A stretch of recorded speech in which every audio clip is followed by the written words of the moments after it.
주일 오후 시간에 새벽 기도를 한다고 그러니까 좀 어색하기도 하지요. 하지만 꼭 새벽 예배를 새벽에만 드려야 새벽 기도라고 하는 것은 아닙니다. 우리가 이 새벽 예배의 큰 주제 안에서 말씀을 함께 계속해서 묵상해 나가기 때문에 이 시간도 의미가 있다고 생각합니다. 오늘은 8일째입니다. 우리 계속해서 예수님의 질문에 관한 이야기를 하고 있습니다. 예수님이 직접 질문하기도 하시고 간접적으로도 질문하신 그 질문의 내용들을 우리가 하나하나 묵상을 해보면서 오늘 우리 믿음을 돌아보는 것이 이번 특별 새벽기도회의 중요한 방향입니다. 오늘 제목이 뭐죠? 하나님이 응답하지 않겠느냐 하는 것입니다. 오늘은 기도에 관한 것입니다. 기도는 성공적인 신앙생활을 위한 수단이 아니라 신앙의 본질입니다. 신앙인에게서 기도는 그만큼 중요한 것이죠. 그래서 E.M. 바운저는 기도의 실패자는 생활의 실패자다 이렇게 말을 했어요. 기도하지 않고 우리 삶이 바르게 이루어지기는 어렵습니다. 루터는 유명한 이야기를 했죠. 오늘 내가 할 일이 너무 많고 너무 바쁘다. 그렇기 때문에 기도하지 않을 수 없다. 무슨 말인지 아시겠습니까? 이렇게 많은 일을 해야 되고 이렇게 엄청난 일을 감당해야 되는데 기도하지 않고 어떻게 그 일을 할 수 있겠느냐라고 하는 것이 루터의 고백이었습니다. 성경에는 기도에 대한 많은 가르침이 있으며 기도를 통해서 위대한 역사를 이룬 영웅들도 많이 등장을 합니다. 그리고 오늘 본문 역시 기도에 대한 말씀입니다. 그런데 오늘 본문은 특별히 기도의 가장 근본이 되는 기본적인 3가지 요소를 가르쳐주는 비유입니다. 오늘 예수님의 이 비유의 말씀인데 이 비유를 가만히 묵상해 보면요, 기도의 중요한 3가지 요소를 발견하게 됩니다.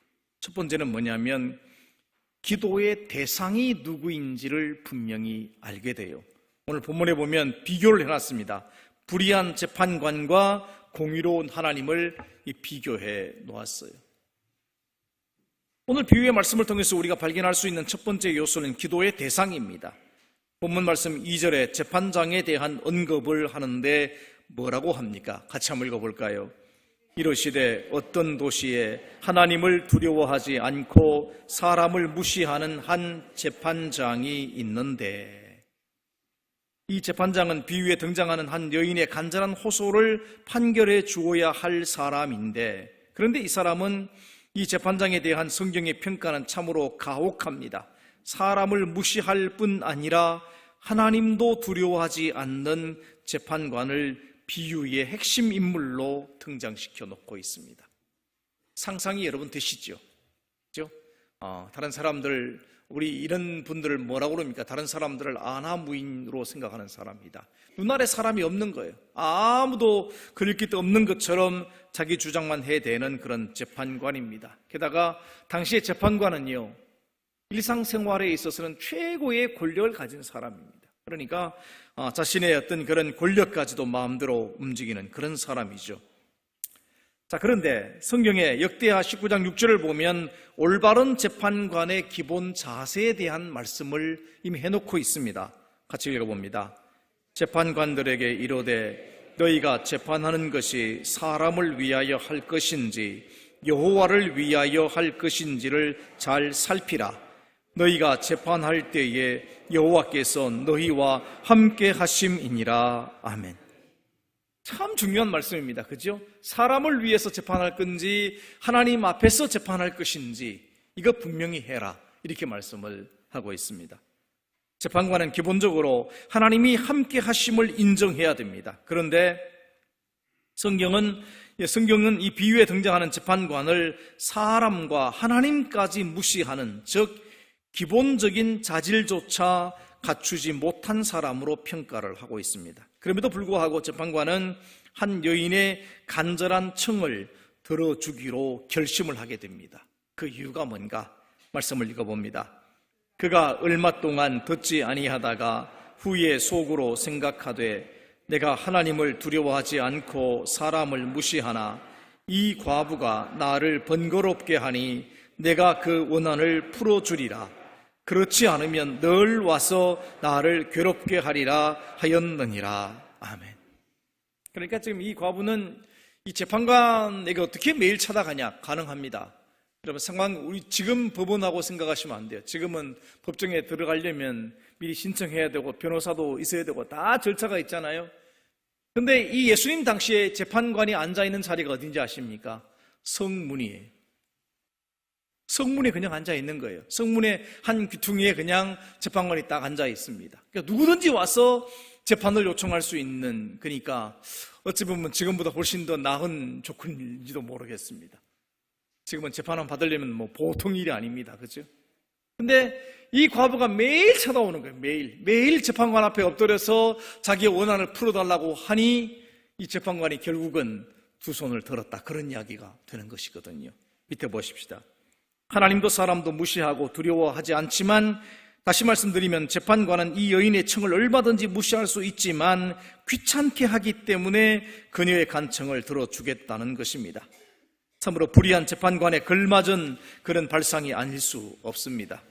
그렇다면 비유에서 예수님이 이와 같은 불의한 재판관을 등장시킨 이유가 무엇이냐라고 하는 것입니다. 바로 하나님을 강조하기 위해서입니다. 재판관이 불의하면 할수록 이 말씀을 듣는 청중들에게 공의로우신 하나님이 뚜렷하게 각인되는 것입니다. 그래서 예수님은 본문 6절에서 재판관이 하는 말을 들어보라 하물며 하나님께서 우리 기도를 들어주지 않겠느냐라고 반문하십니다. 의도적인 질문을 하고 있는 것이죠. 저 불의한 재판관도 과부가 매일 와서 하소연하니까 귀찮아서 그 이야기를 들어주지 않느냐. 근데 하나님이 어떤 분이냐? 그런 거예요. 하나님은 우리 아버지시고 공의로우신 분이시고 의로우신 분이시고 이 인자가 많으신 그런 분이신데 하물며 우리 기도를 모른 척 하시겠느냐, 이렇게 지금 말씀하고 있는 겁니다. 이 질문의 핵심 바로 거기에 있어요.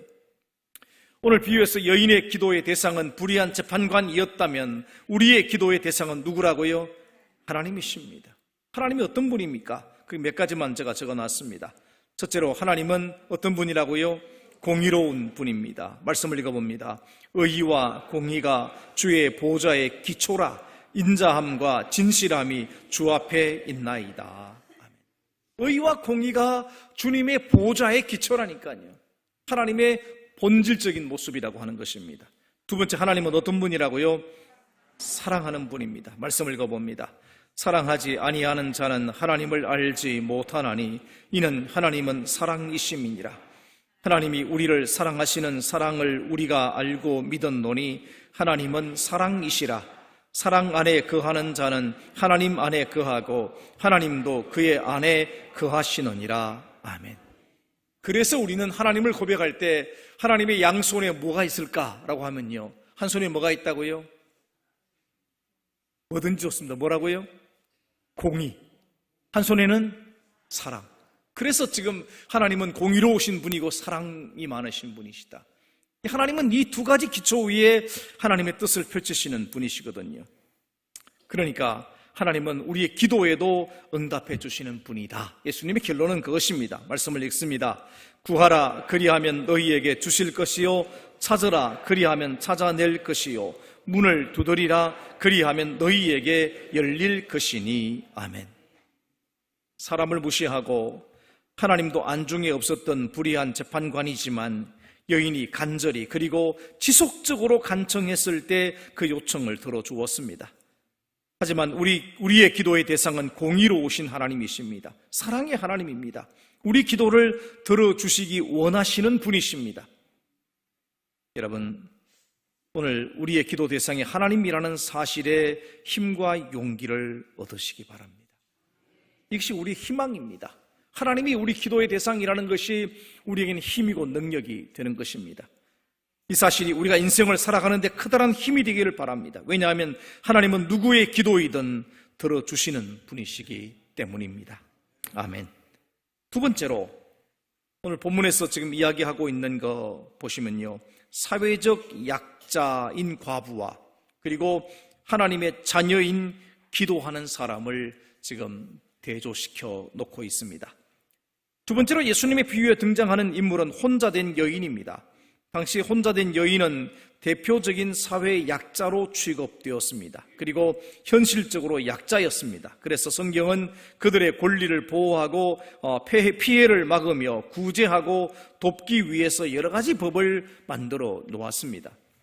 이사야 1장 17절의 말씀을 같이 한번 읽습니다. 선행을 배우며 정의를 구하며 학대받는 자를 도와주고 고아를 위하여 신원하며 과부를 위하여 변호하라 하셨느니라. 꼭 등장하는 것이 뭐냐면 고아와 과부입니다. 어린아이에 관한 말씀을 어제도 말씀을 드렸습니다마는 예수님 당시의 어린아이 하면요, 그냥 우리가 생각하는 어린아이와 개념이 다릅니다. 요즘 어린아이들은 거의 죄송합니다, 거의 우상에 가까운 것 같아요. 어린아이들 조금 다칠세라 또 무슨 일이 생길세라 어른들이 막 벌벌 떱니다. 벌벌 떨어요. 물론 귀하게 여기는 마음은 굉장히 중요하지만 그러나 그럼에도 불구하고 우선순위를 좀 분명히 할 필요가 있습니다. 근데 예수님 당시 어린아이들은 그렇지 않았습니다. 예수님 당시 어린아이들은 태어나서 이게 자란다고 하는 보장이 없어요. 거의 태어난 아이들의 60%는 죽습니다. 어른이 되지 못합니다. 그런 속에서 어른들이 볼 때는 어린아이들이 언제 죽을 줄 모르니까 가치를 두지 않습니다. 가치를 두지 않아요. 어제도 제가 그런 말씀을 드렸습니다만 우리 교재에 나와 있어요. 이런 이야기입니다. 불이 났습니다. 가장 먼저 구해야 될 사람이 누구냐면요, 어머니, 그 다음에 아버지. 그러니까 아들로 본다면 그런 거죠. 뭐 부모님을 먼저 구하고 맨 나중에 구해야 할 존재가 어린아이입니다. 이 말이 안 되죠. 지금 현대적인 사고방식으로 보면 말이 안 되는 이야기입니다. 지금 기금이 들었어요. 음식이 조금 남았습니다. 가장 먼저 먹을 사람은 아버지예요. 그 다음에 어머니고 마지막 남으면 아이에게 줬습니다. 이게 그 당시 문화라니까요. 그때 상황입니다. 그러니까 어린아이들은 그야말로 약자입니다. 근데 고아는 어떻습니까? 그렇게 해줄 부모도 없는 존재니까 더 약자지요. 그 고아와 과부는 동일한 선상에 있습니다. 아침에 제가 품꾼 이야기를 했습니다마는 나머지 가족들은 다 뭐하냐 이렇게 생각할지 모르겠습니다. 그건 지금 여러분들의 생각이에요. 그 당시에 여성들이 일할 수 있는 일자리가 없었습니다. 별로 없었어요. 남편이 나가서 열심히 하루 종일 일하는데 부인은 집에서 그러면 놀고 있냐? 놀지는 않습니다마는 어디 나가서 일하고 싶어도 일할 자리가 없는 거예요. 자, 그런 상황이니까 과부의 자리가 어떻습니까? 자기의 삶을 책임져줄 남편이 없죠. 자신도 나가서 일하고 싶은데 일할 곳도 없죠. 여기에 지금 문제가 있는 것입니다. 우리가 룻기스를 읽다 보면 룻의 며느리 나오미가 뭘 합니까? 룻이 뭐 하죠? 이삭 줍는 일을 하는 겁니다. 그게 사실 어찌 보면 할 수 있는 최고의 일이에요.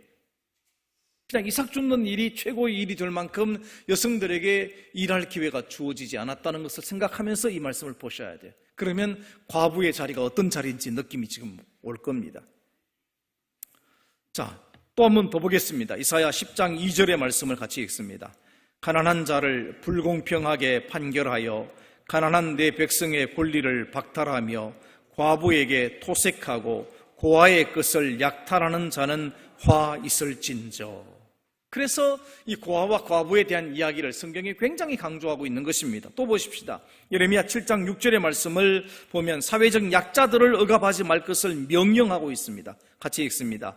이방인과 고아와 과부를 압제하지 아니하며 무죄한 자의 피를 이곳에서 흘리지 아니하며 다른 신들 뒤를 따라 화를 자초하지 아니하면. 이방인도 마찬가지입니다. 요즘은 우리나라가 외국인 노동자들이 와서 일할 곳이 사실은 많이 생겼습니다. 우리나라 사람들이 소위 말하는 3D 업종에서 일을 하지 않으려고 하기 때문에 어쩌면 외국인 노동자가 없으면 건물을 지을 수도 없다, 뭐 그런 이야기가 나오기까지 합니다. 모든 노동 현장에 외국인 노동자들이 등장합니다. 최근에 교회에서도 뭘 하고 있는데 외국인 노동자가 따라왔어요. 그러니까 기술자가 한 명 오고 기술자 밑에 뒤를 받쳐주는 두 사람이 왔는데 그 중에 한 사람은 외국인이었습니다. 이게 우리 지금 현실인 것이죠. 근데 이 고대 예수님 당시 아니면 구약 시대에 있어서 이방인들은요, 그야말로 정말 힘이 없는 사람들입니다. 우리나라도 한때 이방인들에게 너무 잘못해서 그 외국 여행을 한 사람들 굉장히 힘들었다고 그러죠. 필리핀이나 또 이런 그 동남아시아에 있는 일꾼들을 너무 우리가 학대를 하고 그리고 인권을 보호해주지 않았기 때문에 그 여행객들이 한때 힘들었어요. 지금은 뭐 상황이 많이 지금 개선이 되긴 했습니다만은 한때는 굉장히 힘들게 우리가 이방인들에게 잘못대한 적이 있었습니다. 근데 이 구약 시대에는 이방인들은 권리가 없는 사람들이에요. 전혀 없습니다. 그런 사람들을 억압하지 말라고 아예 명령을 한 것이에요. 그건 이방인들을 억압하고 고아와 과부를 억압하는 것은 화를 자초하는 일이다. 아예 이렇게 선포를 지금 해버리고 있는 그런 말씀입니다. 자, 밑에 보십시다. 그러나 불의한 재판관은 하나님과 율법도 무시하고 두려워하지 않는 사람입니다. 그는 사람을 무시하는 사람입니다. 하물며 사회적 약자인 이 여인의 청을 얼마든지 무시할 수 있었습니다. 하지만 본문 4절 5절을 보면 뭐라고 말합니까? 같이 읽습니다. 그가 얼마 동안 듣지 아니하다가 후에 속으로 생각하되 내가 하나님을 두려워하지 않고 사람을 무시하나 이 과부가 나를 번거롭게 하니 내가 그 원한을 풀어주리라. 그렇지 않으면 늘 와서 나를 괴롭게 하리라 하였느니라. 아멘. 불의한 재판관은 여인의 청을 무시할 수 있었지만 반복적인 요청 때문에 그녀가 법정에 설 수 있도록 기회를 허락해 준 것입니다. 그러면 우리는 누구입니까? 우리는 하나님의 자녀이며 거룩한 백성입니다. 우리도 자녀가 떡을 달라 하면 돌을 주지 않습니다. 하나님 아버지 또한 좋은 것으로 우리에게 주시기 원하시는 분입니다. 말씀을 읽습니다.